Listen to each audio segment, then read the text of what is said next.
They thought they were humiliating a nobody that night. But before the crystal chandeliers stopped shimmering over the ballroom floor, every person in that room would learn a lesson about dignity they would never forget. The Grand Wellington Hotel in downtown Chicago glowed like a palace against the cold November sky, its golden windows reflecting across rain-slicked streets as luxury cars lined the entrance one after another. Men in tailored tuxedos stepped onto the red carpet beside women wrapped in designer gowns worth more than most people's monthly rent.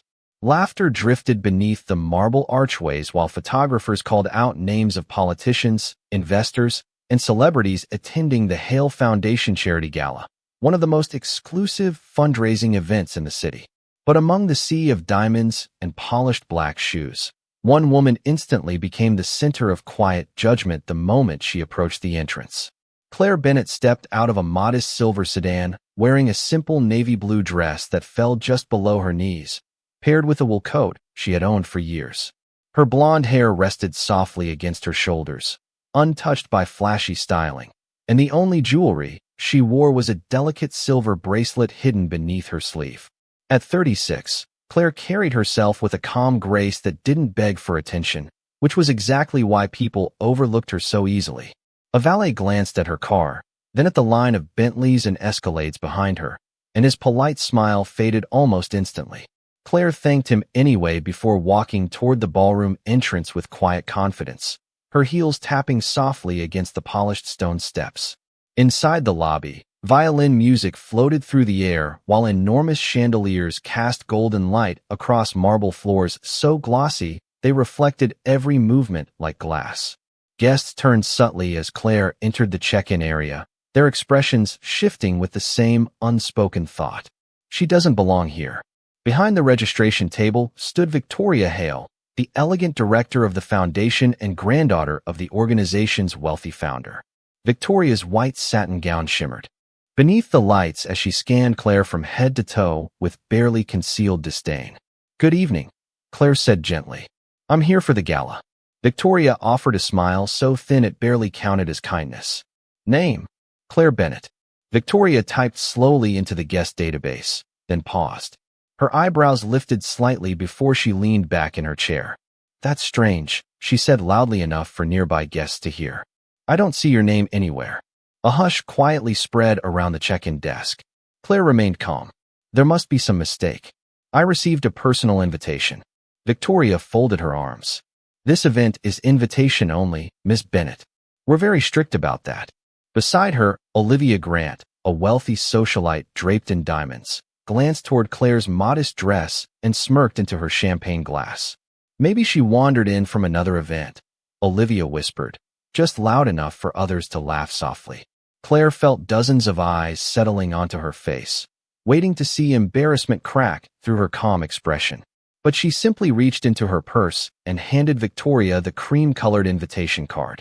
Victoria barely looked at it before tearing it cleanly in half. The sound sliced through the air sharper than the violin music. "Like I said," Victoria replied coolly, dropping the torn pieces onto the marble counter. "This gala is for patrons, not spectators." The room went silent.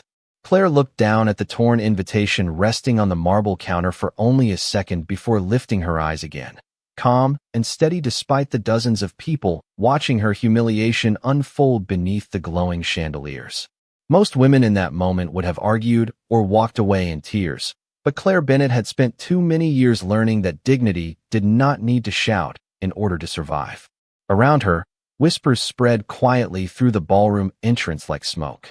A man in a velvet tuxedo leaned toward his wife and murmured something that made her laugh behind her champagne glass. Another guest glanced openly at Claire's modest coat and shook his head with visible amusement. Victoria Hale noticed every reaction and seemed to enjoy each one. "I think it is best if you leave before this becomes uncomfortable," she said smoothly, adjusting the diamond bracelet on her wrist. Olivia Grant stepped closer beside her, her red lipstick curling into a smirk. "Honestly, Victoria, you are being too kind. Security should really be more careful about people slipping into private events." A few nearby guests chuckled softly. Claire could feel the humiliation pressing in from every direction, but her expression never changed. She simply bent down, picked up the torn pieces of the invitation, and slipped them quietly into her purse. That small movement somehow made the scene even more uncomfortable for the people watching. There was no anger in her face, no bitterness, just disappointment, and somehow that felt heavier than outrage. Across the ballroom, a young hotel employee named Megan stood frozen beside a tray of sparkling water, unable to stop staring at Claire. Unlike the wealthy guests surrounding her, Megan recognized something different in the woman standing alone at the entrance. It was not weakness. It was composure, the kind that usually belonged to people who had nothing left to prove. Victoria turned toward the next guests arriving behind Claire, already dismissing her existence. "Welcome to the Hale Foundation Gala," she announced brightly to a famous real estate developer and his wife.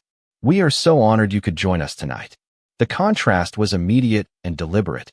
One woman had been publicly humiliated while another couple received smiles, handshakes, and cameras flashing beneath the gold-trimmed ceiling. Claire slowly stepped away from the registration desk, her heels moving softly across the marble floor while the orchestra continued playing near the ballroom stage. She stopped near one of the towering windows overlooking downtown Chicago. Outside, rain shimmered against the city lights while luxury cars continued arriving at the entrance below. No one inside noticed the slight sadness that crossed Claire's face for just a moment. Not because she had been insulted. She had endured judgment her entire life. People saw a simple woman and assumed simplicity meant insignificance. What hurt her was seeing a charity event dedicated to compassion become poisoned by status and arrogance. Above the ballroom stage hung a massive banner displaying the foundation's slogan in elegant silver letters. "Dignity for every child." Claire stared at those words silently as laughter and champagne glasses echoed around her. The irony was almost unbearable. What nobody in that room realized was that 10 years earlier, Claire herself had written those exact words on a yellow legal pad while sitting beside a hospital bed in a pediatric cancer ward. She had built the foundation quietly, anonymously, and without ever attaching her name to it. Even Victoria Hale had never met the true founder face to face. And before the night was over, that secret was about to change everything. Victoria Hale floated through the ballroom with the confidence of someone who believed wealth automatically granted wisdom. Everywhere she walked, guests greeted her with polished smiles while servers moved carefully around her like orbiting satellites. The Hale Foundation Gala had become the social event of the season under her leadership, and Victoria enjoyed every second of the attention. She loved the flashing cameras, the whispered compliments, the envy hidden behind fake admiration. But more than anything, she loved deciding who mattered and who did not. Near the center of the ballroom, Olivia Grant raised her champagne glass toward a circle of wealthy donors gathered beneath a massive crystal chandelier. "Did you all see the woman at the entrance earlier?" she asked with amused disbelief. "I thought she was delivering catering supplies." Laughter erupted around the group. One man shook his head. "Chicago has become far too relaxed with security these days." Another woman adjusted the emerald necklace resting against her designer gown and smirked. "Honestly, if people cannot dress appropriately for a $500 per plate gala, they should stay home." Victoria joined the conversation with a graceful smile that disguised the cruelty underneath. "The foundation simply has standards," she replied smoothly. "Tonight is about excellence, refinement, and the people who actually support this organization." Across the room, Claire stood quietly near the tall windows, listening without reacting. The orchestra played softly while waiters carrying silver trays drifted between tables covered in white roses and candlelight. Every inch of the ballroom radiated luxury, but Claire noticed things the others did not. She noticed the nervous young server whose hands trembled while balancing crystal glasses. She noticed the hotel staff avoiding eye contact after witnessing her humiliation at the entrance. And she noticed the giant framed photographs lining the ballroom walls, showing smiling children from hospitals and shelters funded by the foundation she had created years ago. A familiar ache settled in her chest. Not because she cared about the insults. Claire had learned long ago that insecure people often used cruelty to disguise emptiness. What hurt was seeing compassion transformed into performance. The foundation had never been meant for social status or elite networking. It had been born from grief, from loss, and from a promise made beside a hospital bed almost 11 years earlier. Claire could still remember the exact smell of antiseptic in the pediatric cancer ward where she spent every evening volunteering after work. She remembered 8-year-old Lily Parker smiling weakly through chemotherapy treatments while her exhausted single mother struggled to afford hotel rooms near the hospital. One night, Lily had asked Claire a simple question that changed everything. Why do sick kids have to feel poor too? Claire never forgot those words. Within months, she began quietly funding emergency housing for struggling families. Then came transportation programs, treatment support, scholarships, and children's recovery centers across the country. What started as one small act of kindness eventually grew into the Hale Foundation after a major anonymous donation partnership with the Hale family years ago. But Claire had never wanted public recognition. She stayed invisible intentionally because she believed true generosity should never become a performance for applause. Unfortunately, somewhere along the way, the people managing the foundation had forgotten its purpose entirely. Near the ballroom stage, Victoria tapped her champagne glass with a silver spoon, signaling the beginning of the evening speeches. Conversations slowly faded beneath the golden lights as hundreds of wealthy guests turned their attention toward her. Tonight, Victoria announced proudly, "We celebrate compassion, dignity, and the extraordinary generosity of this city's most influential leaders." Claire lowered her eyes slightly at the word dignity. The irony nearly broke her heart. Then Victoria smiled confidently and added the sentence that would soon destroy her entire evening. "And before the night ends, we will also be welcoming a very special billionaire guest whose support may expand our foundation nationwide." A ripple of excitement spread instantly across the ballroom. But Claire simply reached quietly into her purse and looked down at her phone screen for a single moment before locking it again. Ethan was finally on his way. The excitement inside the ballroom intensified the moment Victoria finished speaking about the billionaire guest expected to arrive later that evening. Conversations exploded across the marble hall as investors, politicians, and wealthy socialites leaned closer together, whispering names and rumors beneath the warm golden glow of the chandeliers. Some believed it would be a tech billionaire from Silicon Valley. Others insisted it was a famous Wall Street investor considering a multi-million-dollar partnership with the foundation. Whatever the truth was, everyone suddenly cared less about charity and more about proximity to power. Victoria noticed the energy immediately and smiled with satisfaction. This was her favorite part of the evening. Influence, attention, importance. She thrived on it. Tonight could change the future of this organization forever, she announced proudly from the stage. Our potential donor believes in expanding dignity and opportunity to children across all 50 states. The audience applauded enthusiastically while photographers captured the moment from every angle. But near the back of the ballroom, Claire remained completely still. Her calmness somehow looked almost unreal against the growing frenzy surrounding her. Megan, the young hotel employee, approached carefully with a glass of sparkling water resting on her silver tray. "Ma'am," she said softly, almost nervously, "I just wanted to say, I am sorry for what happened earlier." Claire turned toward her with gentle surprise.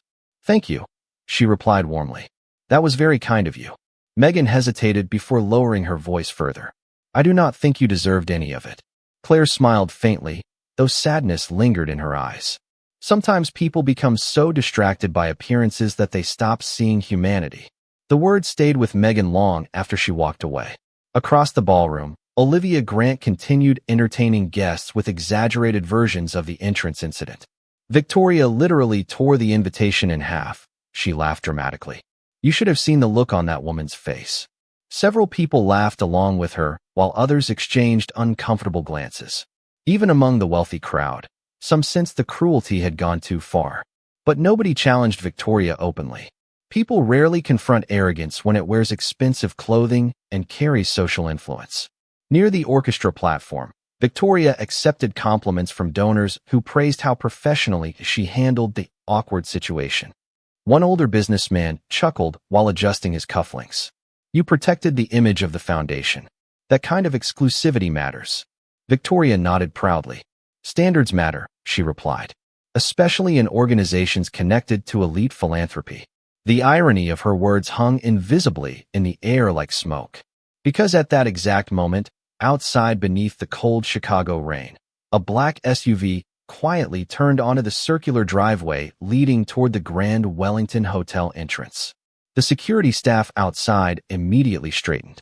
Valets exchanged startled looks. One hotel manager nearly dropped his tablet while rushing toward the curb. Inside the ballroom, nobody noticed yet. Victoria continued smiling for cameras while the orchestra played softly in the background. Claire, however, felt her phone vibrate once inside her purse. She glanced down briefly at the message lighting up her screen. "I just arrived." That was all it said. Claire slowly closed her eyes for a moment, not from fear, but from exhaustion. She had hoped tonight would remain simple. She never wanted Ethan involved in situations like this because his presence changed rooms instantly. Power had a way of exposing people for who they truly were.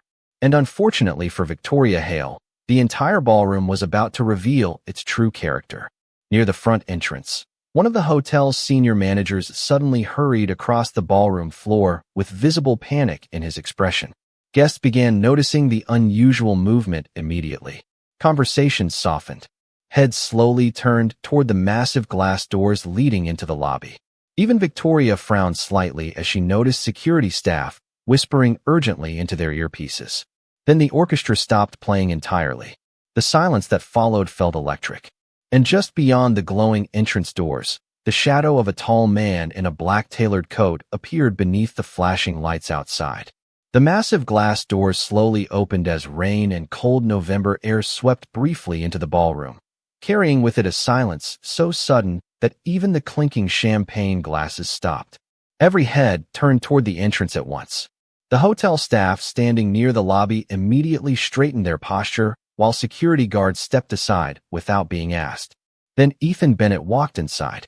He moved with the calm confidence of a man completely accustomed to power, but unlike the wealthy guests surrounding him, he wore it without performance. His black tailored coat rested perfectly over a charcoal suit, rain droplets still glimmering against the fabric beneath the golden chandelier lights. A silver watch peeked slightly beneath his sleeve as he removed his gloves with slow precision. He did not smile. He did not wave. Yet the atmosphere in the room shifted instantly around him. Several investors near the front recognized him immediately and exchanged stunned looks. One whispered under his breath, "That is Ethan Bennett." Another nearly choked on his drink. Ethan Bennett was not simply wealthy. He was one of the most influential private investors in the country, known for quietly acquiring companies, funding national infrastructure projects, and donating millions to children's hospitals without ever seeking publicity. Unlike most billionaires, he avoided cameras whenever possible, which only made his public appearances more powerful. Victoria Hale's entire expression transformed within seconds. Her earlier arrogance melted into polished excitement as she rushed toward the entrance with a bright, practiced smile. "Mr. Bennett," she said warmly, extending both hands. "What an extraordinary honor. We are beyond thrilled you could attend tonight." Ethan acknowledged her with a single polite nod, but his eyes were already scanning the ballroom. Looking, searching. The room watched carefully as tension quietly built beneath the surface. Victoria continued speaking quickly, desperate to impress him. "Your support could truly transform our organization nationwide. We have all been eagerly awaiting your arrival." Ethan finally looked directly at her. "Have you?" he asked calmly. Something about the question made Victoria's smile hesitate for half a second. Before she could answer, Ethan glanced past her shoulder toward the back of the ballroom. And there, standing quietly near the towering windows beneath the city lights, was Claire. The moment his eyes found her, his entire expression softened almost imperceptibly. Relief crossed Claire's face for the first time all evening. Around them, wealthy guests followed Ethan's gaze curiously, trying to understand why one of the most powerful men in the room suddenly seemed completely uninterested in everyone else. Victoria noticed it too. "Mr. Bennett," she continued carefully, "perhaps we could escort you to the donor reception area first?" But Ethan had already begun walking past her. His polished shoes echoed softly across the marble floor while conversations died one by one throughout the ballroom. Olivia Grant frowned in confusion. The board members exchanged uncertain glances. Even the orchestra musicians remained frozen with their instruments. Lowered, Ethan stopped directly in front of Claire. For one quiet second, neither of them spoke. Then his eyes moved slowly over her face, noticing the sadness she had tried so hard to hide all evening. "Are you all right?" he asked softly. Claire gave a small nod. "I am now." Victoria approached carefully behind him, still forcing her elegant smile into place. "Mr. Bennett," she interrupted lightly, "I see you have met one of our guests." Ethan turned toward her slowly. The silence that followed became unbearable. Then, with complete calm, he asked the question that instantly drained all color from Victoria Hale's face. "Why?" he said quietly. "Was my wife removed from her own foundation gala?" The room went completely silent. For several long seconds, nobody in the ballroom moved. The silence felt almost unnatural beneath the towering crystal chandeliers, as if the entire room had suddenly forgotten how to breathe. Victoria Hale stood frozen beside Ethan Bennett, her carefully perfected smile collapsing inch by inch while hundreds of eyes locked onto her face. Around the ballroom, whispers began spreading rapidly through the crowd like cracks forming through glass. "His wife?" someone whispered near the front tables. "Claire Bennett." Another voice murmured in disbelief. Olivia Grant's champagne glass lowered slowly in her hand as confusion replaced every trace of arrogance in her expression. She looked toward Claire again, this time truly looking at her for the first time all evening. The simple navy dress no longer appeared ordinary. The quiet composure no longer seemed weak. Suddenly, every detail about Claire Bennett felt dangerous in the most elegant possible way. Victoria forced herself to recover. Years of elite social training taught her how to smile, even while panicking internally. "Mr. Bennett," she said carefully, her voice noticeably tighter now. "There must have been some misunderstanding with the guest registration process." Ethan continued watching her silently. The calmness in his face somehow made the tension worse. Victoria swallowed before continuing. "We simply could not locate her name on the approved list." Claire finally spoke softly from beside him. "That is because my invitation was torn apart before anyone bothered checking properly." The words landed like stones dropping into still water. Several nearby guests lowered their eyes immediately, suddenly unwilling to be associated with what had happened earlier. Megan, still standing near the back with her serving tray, watched the scene unfold with wide eyes. Ethan's expression darkened almost imperceptibly. Not anger, disappointment, the kind that carried far more weight. "Torn apart," he repeated quietly. Victoria immediately shook her head. "It was not personal, I assure you. We have to maintain standards for an event of this level." The instant the word standards left her mouth, Ethan looked directly at her for the first time since entering the ballroom. The room went still again. "Standards," he repeated calmly. Interesting choice of words for a charity dedicated to children fighting cancer and poverty. Victoria's throat tightened visibly. One of the foundation board members shifted uncomfortably near the stage. Ethan slowly removed his gloves and handed them to a nearby hotel attendant before continuing. "Do you know why Claire created this foundation?" he asked. Victoria opened her mouth slightly, but no answer came. Ethan glanced around the ballroom, his eyes moving across the sea of expensive dresses, luxury watches, and polished smiles. 11 years ago, he said quietly, my wife spent 6 months sleeping in hospital waiting rooms beside families who could not afford hotels while their children received treatment. She sold her first business to help them. That became this foundation. The silence deepened with every word. She never wanted recognition, Ethan continued. That is why most of you never knew her name. She believed dignity mattered more than applause. Claire lowered her eyes slightly as guests around the room began piecing the truth together. The anonymous founder. The original donor. The woman behind the mission statement hanging above the ballroom stage. It had been her all along. Olivia Grant looked physically ill now. One donor quietly stepped away from Victoria as though distance itself might erase association. Another board member removed his glasses slowly, staring at Claire with visible shame. Victoria's voice finally cracked beneath the pressure. I did not know, she whispered weakly. Ethan's answer came immediately. That, he said softly, is exactly the problem. The words echoed through the ballroom harder than shouting ever could. Claire gently touched Ethan's arm before things could spiral further. Even now, after being publicly humiliated, her instinct was still to calm the room instead of destroy someone inside it. And somehow, that quiet grace made everyone feel even smaller. No amount of expensive decor or polished speeches could hide the shame settling over the ballroom now. The atmosphere had completely transformed. Only 20 minutes earlier, guests had laughed at Claire Bennett, as if humiliating her were entertainment. Now those same people avoided eye contact entirely, suddenly fascinated by their champagne glasses and table settings.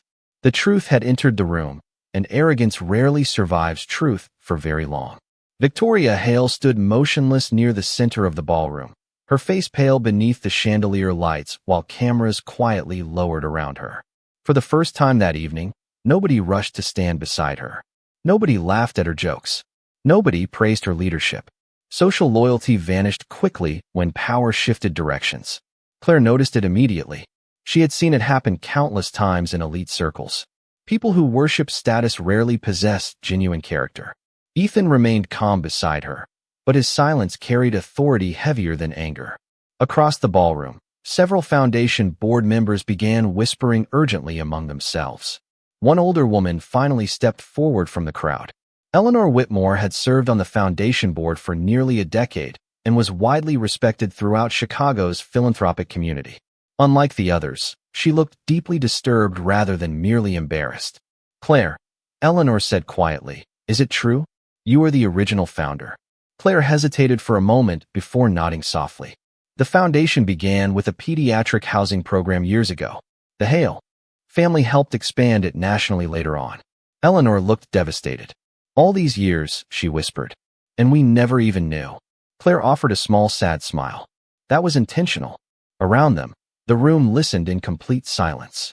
Ethan slowly turned toward the stage where the massive silver letters still displayed the foundation slogan above rows of white roses and crystal centerpieces. "Dignity for every child," he read aloud quietly. Then his eyes moved back toward Victoria. "Tell me something, Ms. Hale. At what point did dignity stop applying to adults too?" Victoria's lips parted, but no words came. Her confidence had completely collapsed now, revealing the insecurity underneath it all. Olivia Grant stepped backward subtly, distancing herself from the situation without speaking. The wealthy donors who once surrounded Victoria had already drifted towards safer social territory. Claire could see panic beginning to spread among the event organizers. One public relations director whispered frantically into her phone near the entrance. Another staff member hurried to stop photographers from posting live images online. But it was already too late. The damage was not public. It was moral, and everyone in the room felt it. Then something unexpected happened. Megan, the young hotel employee who had quietly defended Claire earlier, stepped forward from the edge of the ballroom with visible nervousness. "Excuse me," she said softly, her voice trembling slightly. Hundreds of wealthy guests turned toward her in surprise. Megan swallowed hard before continuing. "I just wanted to say, Ms. Bennett treated every staff member here with kindness tonight. Even after what happened." Her words hung in the air with startling power because they came from someone with absolutely nothing to gain. Claire looked at the young woman gently, clearly touched. Ethan nodded toward Megan with quiet respect. Eleanor Whitmore slowly removed the event microphone from its stand near the stage and looked directly at Claire. "I believe," she said carefully, "that everyone here owes you an apology." A heavy silence followed. No one moved at first. Then one donor lowered his head. Another guest quietly set down her champagne glass. The room that once felt filled with superiority now looked painfully small. Victoria's eyes began glistening with tears she desperately tried to hold back. But Claire did not step forward to humiliate her further. She did not demand revenge. She did not expose every cruel comment spoken that night. Instead, she simply looked around the ballroom at the people who had judged her within seconds of seeing her dress, her car, and her quiet demeanor. And in that moment, the entire room understood something terrifying. The woman they mocked possessed more class, grace, and humanity than all of them combined. Claire Bennett slowly stepped toward the stage while the ballroom remained wrapped in complete silence. The soft sound of her heels against the marble floor echoed beneath the chandeliers with a strange kind of gravity now. Earlier that evening, those same guests had watched her walk through the room with amusement and contempt. But now every eye followed her with something entirely different. Shame, respect, regret. Victoria Hale stood frozen near the registration area, No longer the confident social queen commanding the room with polished smiles and rehearsed charm. Her shoulders had lowered slightly, and for the first time all night, she looked small. The cruelty that once seemed effortless now sat visibly heavy on her face. Claire reached the stage and paused beneath the silver foundation banner hanging above the ballroom. Dignity for every child. The words felt different now, more honest, more painful. Eleanor Whitmore quietly handed Claire the microphone without speaking. Claire accepted it gently, then looked out across the sea of wealthy donors, politicians, investors, and socialites seated beneath the golden lights. Some lowered their eyes immediately. Others looked visibly emotional. A few seemed deeply uncomfortable confronting what the evening had revealed about themselves. Claire remained silent for several seconds before finally speaking. "When I started this foundation," she said softly, "I never imagined standing on a stage like this." Her calm voice carried effortlessly through the ballroom. 11 years ago, I was sitting beside families in hospital waiting rooms who were exhausted, frightened, and struggling to survive financially while their children fought for their lives. The room listened without movement. Most of those parents did not care about wealth or status, Claire continued. They cared about whether they could afford another night near their child's hospital room. They cared about food, transportation, and hope. Victoria slowly lowered her head. Claire's words were not cruel, but somehow that made them impossible to escape. "This foundation was never supposed to become a symbol of exclusivity," Claire said gently. "It was supposed to become proof that compassion does not belong only to powerful people." Several guests visibly shifted in their seats. One woman quietly wiped tears from beneath her eyes. Claire looked across the ballroom slowly before continuing. "Tonight was painful, not because my feelings were hurt. I have been underestimated many times in my life." Her eyes moved briefly toward Victoria before returning to the crowd. What hurt was realizing how quickly kindness disappears when someone appears ordinary. The room felt even quieter. Ethan watched Claire from below the stage with unmistakable admiration in his eyes. He knew better than anyone how deeply she believed in protecting dignity, even for people who failed to protect hers. Claire could have destroyed reputations tonight if she wanted to. Instead, she was trying to save the soul of the room itself. "We live in a world obsessed with appearances," she said softly. "Cars, clothing, invitations, titles. But none of those things reveal character." Her voice remained steady, warm, and painfully sincere. "The true measure of a person is how they treat someone they believe cannot benefit them." The sentence settled heavily over the ballroom. Olivia Grant stared down at her untouched champagne glass, unable to look up. Several board members looked openly ashamed now. Claire finally turned toward Victoria directly. The entire room held its breath. Victoria's eyes glistened as she struggled to maintain composure. But Claire did not humiliate her. She did not seek revenge. Instead, she offered something far more difficult. "Grace." "Ms. Hale," Claire said gently, "I do not hate you." Victoria looked up slowly, visibly shaken. "But I hope after tonight, this foundation remembers why it was created in the first place." The room remained absolutely still. Then, somewhere near the back of the ballroom, one person began clapping softly. Another joined. Then another. Within seconds, the entire ballroom rose to its feet beneath the crystal chandeliers as applause thundered across the marble hall. But Claire did not smile triumphantly. She simply stood quietly beneath the foundation banner, while the people who once judged her finally understood what true class actually looked like. The applause continued long after Claire Bennett stepped away from the microphone, echoing beneath the crystal chandeliers with a force that felt less like celebration and more like confession. People were not simply applauding her generosity. They were applauding because they suddenly recognized the ugliness they had participated in only an hour earlier. One by one, guests who once avoided looking at Claire now watched her with quiet admiration and visible shame. The atmosphere inside the ballroom had completely transformed. The same room that once valued status over humanity now stood painfully aware of its own hypocrisy. Claire slowly descended the stage steps while Ethan waited for her below, his expression calm but proud. He gently reached for her hand, and for the first time all evening, Claire allowed herself a small, genuine smile. Not because she had won. Claire never viewed life that way, but because the foundation's original message had finally been heard again. Nearby, Victoria Hale remained standing alone near the registration area, where the evening's humiliation had first begun. The confidence that once surrounded her like armor had disappeared entirely. She looked exhausted now, emotionally stripped bare beneath the elegant lights and polished marble floors. For several moments, she simply watched Claire from across the ballroom before finally gathering enough courage to walk forward. Conversations softened immediately as guests noticed her approach. Victoria stopped a few feet away from Claire and Ethan, her eyes lowered slightly.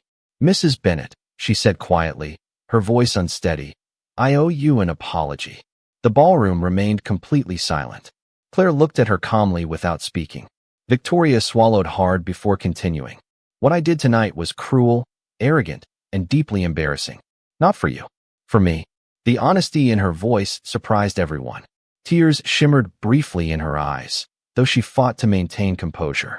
"I became so focused on appearances and influence that I forgot what this foundation was supposed to represent." Claire studied her for a long moment. Then she answered softly, "People lose themselves sometimes. What matters is whether they choose to find themselves again." Victoria nodded slowly, visibly emotional. It was not forgiveness that humbled her most that night. It was mercy. Across the ballroom, guests quietly absorbed every word. Olivia Grant slipped out of the room without saying goodbye to anyone. Several wealthy donors approached hotel staff personally to thank them for their work. One investor quietly doubled his annual contribution to the pediatric housing program after hearing Claire's story. And Megan, the young hotel employee who had defended Claire when nobody else would, stood near the back of the ballroom, overwhelmed as Eleanor Whitmore approached her with a warm smile. "The foundation could use more people like you," Eleanor told her gently. "Please send us your resume tomorrow." Megan nearly burst into tears.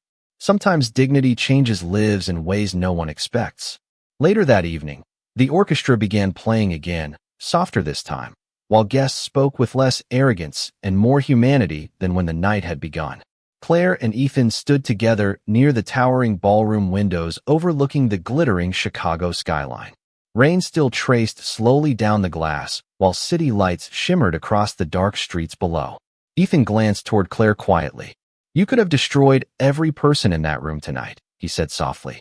Claire rested her eyes on the skyline beyond the window. "No," she replied gently. "I think they were already doing that to themselves." Ethan smiled faintly beside her.